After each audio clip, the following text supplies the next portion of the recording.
Hello, welcome to a brand new episode of Rediscovered Movies. I'm your host, Nomfanelo. So the film that I'll be discussing is Fatal Beauty. Fatal Beauty is a 1987 crime action comedy that's directed by Tom Holland, not Spider-Man's Tom Holland. The director Tom Holland, who's known for directing works such as Fright Night and Child's Play. So the film stars Whoopi Goldberg, Sam Elliott, and Brad Dourif. So here's the plot.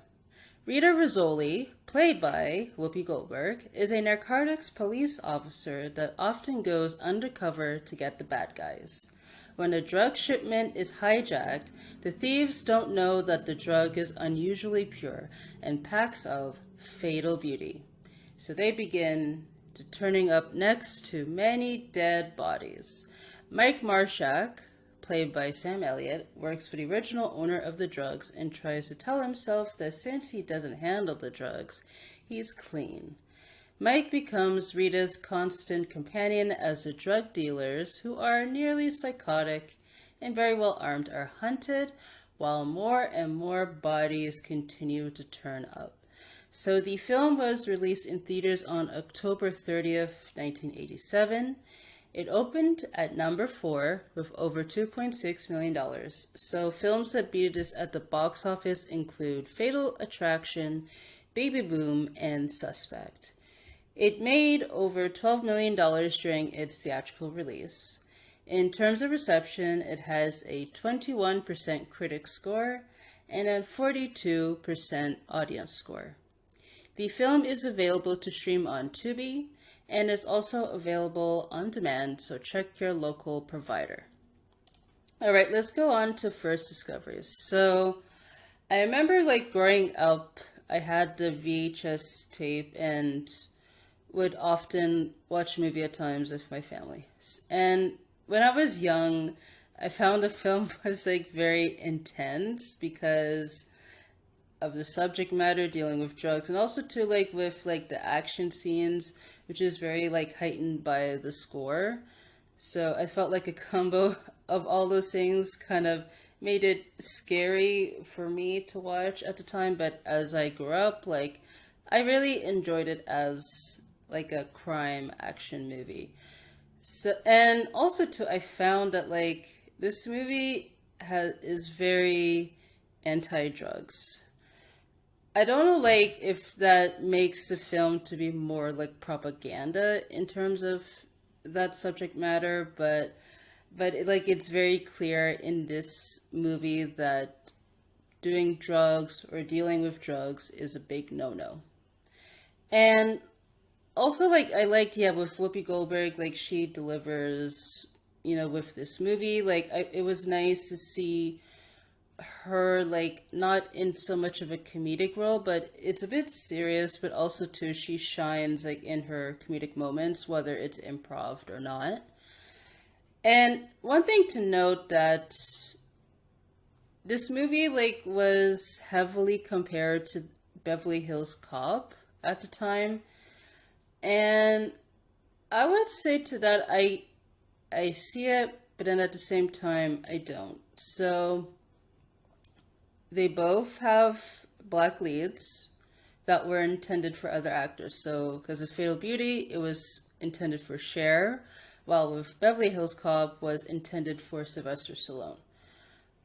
Both, they do drive crappy vehicles, but I would say Fatal Beauty is more nicer, has a more nicer car. Both have Harold Faltermeyer as the composer and features Michael Champion in supporting roles, while because of Beverly Hills Cop, he is one of the associates to Victor Mayland, while here in Fatal Beauty, he is a pimp. But I would say there's a different tone, because with Beverly Hills Cop, it leans more towards the comedy, while with Fatal Beauty, it's more serious, it relies more on the thriller or the horror aspects. And Beverly Hills Cop, yeah, it does have the revenge plot, because we see with Axel Foley. He's upset that his friend that he just visited, he gets shot by the bad guys, which makes him go all the way to Beverly Hills to try to find the killer. While like with here, Fatal Beauty like doesn't have any of that, but we do see like with Rizzoli, like she has like a personal stake as to why she pursues drug dealers. So like I said, yes and no to the Beverly Hills Cop comparisons, but I wouldn't be surprised if this movie was heavily influenced by Beverly Hills Cop, because when that movie came out at the time, like it was very popular, and I bet a lot of people wanted to like ride on that trend, because that's how it usually is. Like when something becomes popular, people try to copy it. Some are successful, others are not. So yeah, so it's kind of like debatable whether like it leans too heavily on Beverly Hills Cop, but for me, like I see the influence, but I wouldn't say it's completely a rip-off of Beverly Hills Cop. So let's go on to the highlight section, essentially what I liked about the film.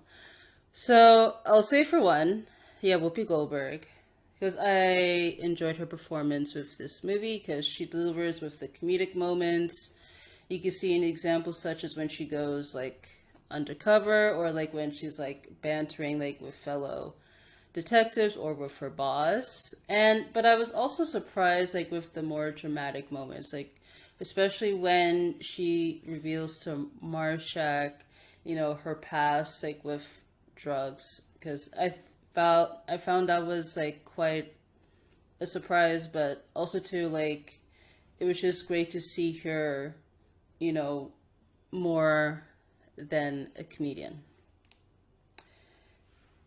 And yeah, like she delivers like as like being like the tough as nails cop, but certainly like her character has some like ego problems, like especially when Marshak rescues her like twice. Like she kind of like tells like, "Oh, what are you doing here?"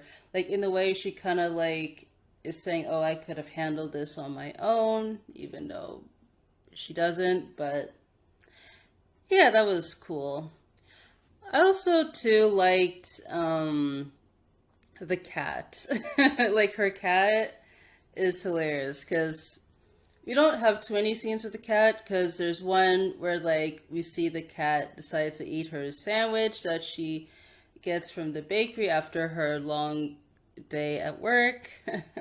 And also too like when the cat is hiding like on like her roof when Zach is inside her house.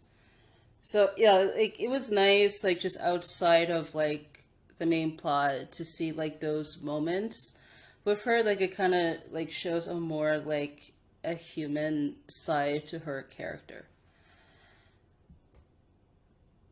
Also too, like this movie is very like intense with like the action or like the thriller aspects of the film, because with like the score by Faltermeyer, like it kind of like heightens like those scenes to be like a horror film, because like you don't know like what's gonna happen, but you can tell that like something is about to go down. So like examples of this include like when Leo and Earl they infiltrate the warehouse, where they essentially like kill everyone and take the drugs, or like the police standoff when like they shoot like the guy coming down the stairs. And then you also too have like the drug bust, like when Rizzoli like goes like undercover and she's been made. And also too like with the action, the last couple minutes when Rizzoli is at Kroll Plaza, which leads to like an action sequence that leads to the sporting goods and then to the parking lot. Because, yeah, like I said, yeah, Harold Faltermeyer, he delivers, yeah, with the score. Because I wondered, though, like, if because he did Beverly Hills Cop, if that's why he was hired to do this movie. Not sure, but I always love his scores, like from those movies and also with this one as well too. And it's also quite fun, like to see like how hard it is to kill people. So, like with the police standoff, like when the guy gets shot multiple times, like he doesn't die. Like it looks like he's like indestructible, but he eventually collapses and dies. And also too, yeah, like with the villains like Leo and Earl, like cause they get shot multiple times. Because obviously like with Leo, he is wearing like a bulletproof vest. And then when he gets shot like in the throat, like he finally succumbs to his wounds and all that stuff. So I wonder though, like if the director wanted to show like, you know, the villains to be like indestructible, because with like horror movies, like with the villains though, like every time like when they get killed you think they're dead, but turns out they're not. So I just wonder though if he wanted to like mimic that with the death scenes, because I thought yeah that works, because it was yeah quite intense to watch, and yeah, it makes it like interesting too. Maybe like there is, I would say, like suspension of disbelief, but hey, I got a kick out of it, so oh well.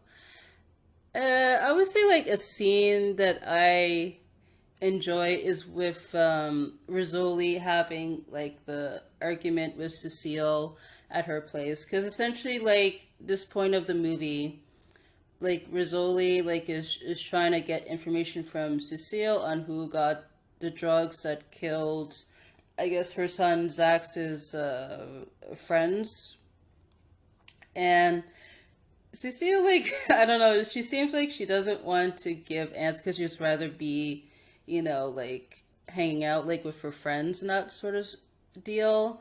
But things kind of escalate like when Rizzoli like touches her arm, and like Cecile like punches her, because I'm like, yeah, like it wasn't necessary. But again, at the same time, like Cecile had it coming, because it leads, I guess, to Cecile getting like pushed out of the window, the glass window, which I guess too like is a nod to Beverly Hills Cop, but at least here Rizzoli's not being thrown out the window, it's Cecile. And then it leads to like a huge commotion like by the pool, where like Marshak like intervenes briefly, and then like Rizzoli punches Cecile, who lands like in the pool. So maybe yeah, like it wasn't like unnecessary at the end of that scene, but at the same time, like it was fun to watch, because I would say like out of like the scenes like in the movie like on YouTube, I find that one I would say is the more rewatchable one. Also too, what I liked, yeah, like it has like a nice like retro feel to it, like with the production design, because yeah, there's a lot of like neon signs, and also too like the font choice for like the opening credits. I'm just like, oh, like I rarely see this, but I'm just like, okay, I dig it. And also too, yeah, with like the costumes that Rizzoli wears when she goes like undercover, and also too like with the like the night sequences, like how they're shot. Like I found yeah, like those were cool to watch like on a visual level. And also to like a final note I'll say for highlights is yeah the performances, yeah, like from the cast, not just Whoopi Goldberg. Like I'll also point out Brad Dourif as the villain. He's also yeah like quite like intense, even though like he does snort, you know, the drugs, but yeah, like he's very captivating as a villain. And with Sam Elliott as Marshak, like he's yeah quite charming to watch on screen. So let's go on to the lowlights section. So I want to start off with the name Rizzoli.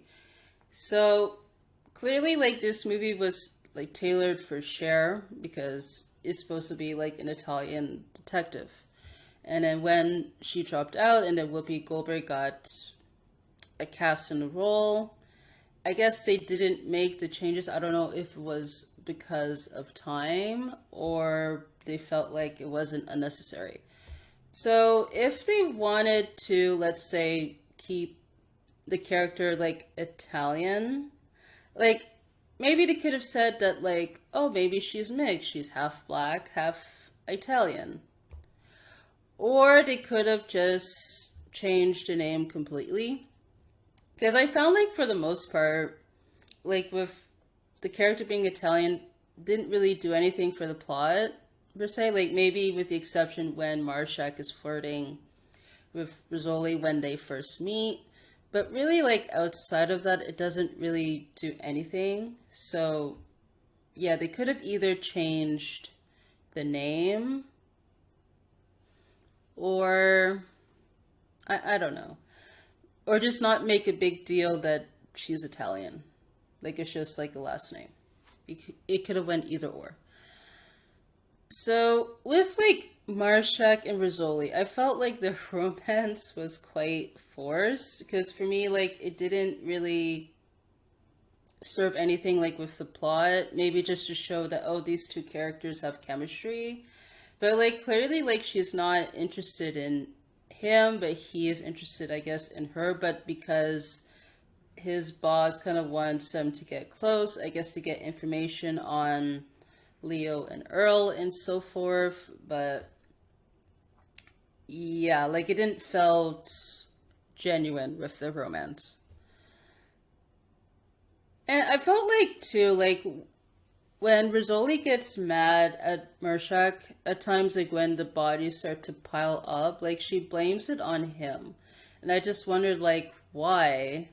Because he's pretty much hired, like, to do what I guess his boss tells him to. But again, he's not responsible for putting, like, the drugs on the street and so forth. Because she could have directed her anger towards either the drug dealers, like with the villains, or with Kroll, but not to Marshak. And with Rizzoli, though, like, clearly, like, she messes up when she decides to help Charlene at the beginning when she gets beaten up, because she's undercover where she's supposed to do the deal with Don Gadilio, if I'm saying his name right. But yeah, like, cause she reveals herself quickly to be a police officer, which catches the attention of the gang that they conveniently show up to. And yeah, like, I felt like she could have take accountability when she messed up, clearly, but she did not, probably because of ego. And speaking of her, like, going undercover, her outfits clearly stand out because the point of being undercover is to blend in, to not be noticeable. But clearly what she wears during the opening sequence, and like with the drug warehouse scene, and also to when she's heading to see Richard Gere, like, they were, I would say, inappropriate to wear for undercover.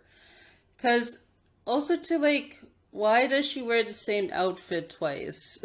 Because she could have, like, changed it up, like I said, to either blend in, or, like, if you're gonna really, like, wear something that stands out, you need to develop, you know, a more flamboyant characteristic. But yeah, like, her outfits undercover were not convincing.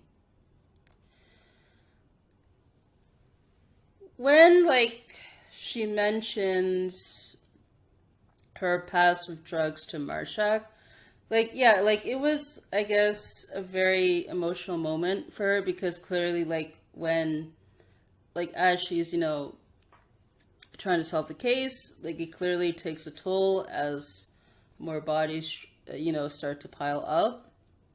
Because she mentions that, oh, that like she was dating a guy, and the guy turned out that he dated her like as part of a dare, which made her upset, and then like she decides to take drugs to, I guess, fit in with people, which kind of made her messed up, and that she had a daughter that died because of the drugs. So yeah, it felt like, yeah, it was a nice backstory to her character, but I felt like maybe like hints of that could have been mentioned early on in the film instead of just right at that moment. Because yeah, like I felt like there wasn't really much to like her character, like, but they decide to make, I guess, that past to be very like important. So yeah, maybe it could have been more introduced early on to show that, yeah, like with her job, like she means like serious business and so forth. And what else too? Like I felt with Leo and Earl, they could have been more elevated as villains, because I think in the film they mentioned that, oh, they just came out of jail and they decide to steal drugs to make money. At least that's from what I got from the film. Like I felt, yeah, like they could have had more of a presence. So how I see it is that they could have, let's say, maybe they could have worked for Kroll, like doing low level, which probably they got tired of because, they want the money and all this stuff. So they decide to, abandon him, like steal his drugs and so forth, so they could, make money off their own, which, creates conflict between them and Kroll. And then that's when, things escalate towards the end. And I felt too, like with Denny, I think that's the guy with the turtleneck that Leo and Earl encounter at the mall. I felt like him and, I guess, the bodyguard, they could have been removed. Or if they keen to keep them, they could have just been like wealthy clients that Leo and Earl meet to do like this big deal before things go haywire. And lastly, too, I wondered, like, why are the drugs called Fatal Beauty? Like, I get to that's also the name of the film, but I just don't understand why they're called Fatal Beauty. Like, are you, like, maybe, like, to show that the drugs, yeah, they're lethal, but you get a kick out of it, too? Like, you'll feel mesmerized, like that sort of deal? Again, I don't know why. All right, let's go on to trivia. So as I mentioned, yeah, the film has similarities to Beverly Hills Cop. So yeah, first here, yeah, the character is like the wise, crack, street smart detective at odds with the upper crust of Hollywood or Beverly Hills. Both movies' main posters show them holding a silver revolver with a car, and Harold Faltermeyer composed the score for both movies. Yeah. Because like I said earlier, like, yeah, like I'm sure they were heavily inspired or influenced, but I wouldn't say it copies to the T with that movie.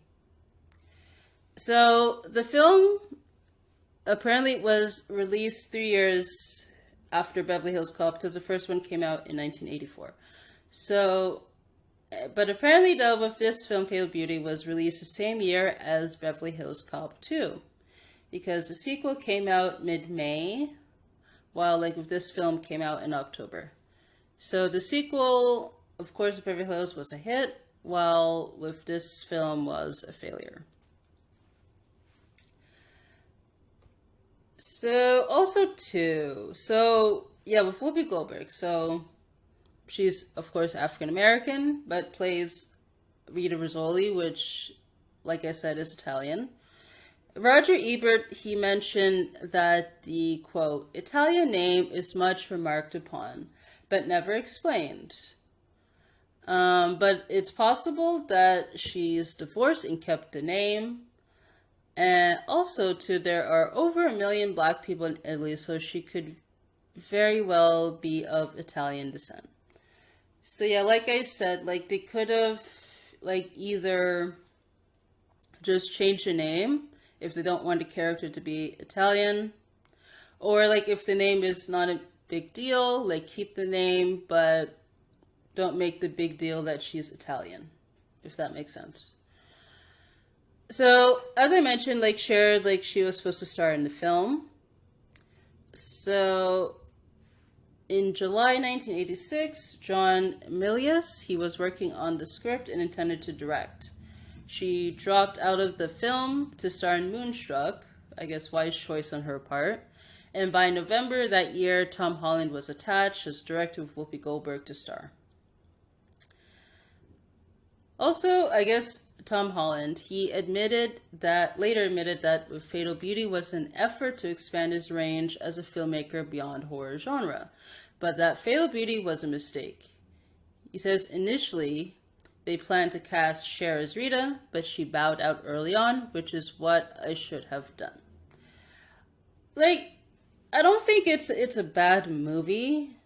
Like, I think, yeah, like the script could have used work, but I wouldn't say, at least in my opinion, to be a complete flop. But it is what it is, I suppose. So a love scene was filmed between Sam Elliott and Whoopi Goldberg, but was cut from the final edit. So yeah, like I thought with that moment, like after when she reveals her past to Marshak, it cuts, I'm assuming, to the next day where she's like in the shower, like her phone rings. She asks the guy to answer the phone, which he's not there. And yeah, because I just wondered, yeah, like, did they spend the night together? Again, yeah, like it wasn't clear. And like I said, I felt with the romance between them, it didn't work for me, essentially. Also, too, Brad Dourif's performance led to Holland casting him as the villain in Child's Play, which I guess worked out for him because it turned out to be like, you know, a very like well-crafted, respected franchise, because I believe right now there's a TV show that's out which I hear is getting good reviews. So yeah, good for him. Like clearly that role, I would say, is changed his life. And lastly, the Australian VHS rental tape came with a government-endorsed anti-drug ad that played before the start of the movie. So I thought, interesting, because like I mentioned, yeah, like you could clearly tell this movie is very anti-drugs, probably because of, you know, what was happening in the US at the time. But yeah. Okay. All right. So lastly, I usually ask this question. Should this movie be rediscovered? I say yes, it should be, because it's like a straightforward, like, action, like, crime thriller movie. Because essentially it's about the detective, the main character has to get rid of the drugs on the street, go after the bad guys, so forth. Loved, yeah, the performances from the cast, like with Whoopi Goldberg, Sam Elliott, and Brad Dourif. Like, it's quite intense in terms of the action sequence because of its horror elements, probably because of the director's, you know, past with that genre. The score, yeah, by Harold Faltermeyer, of course, is always perfecto.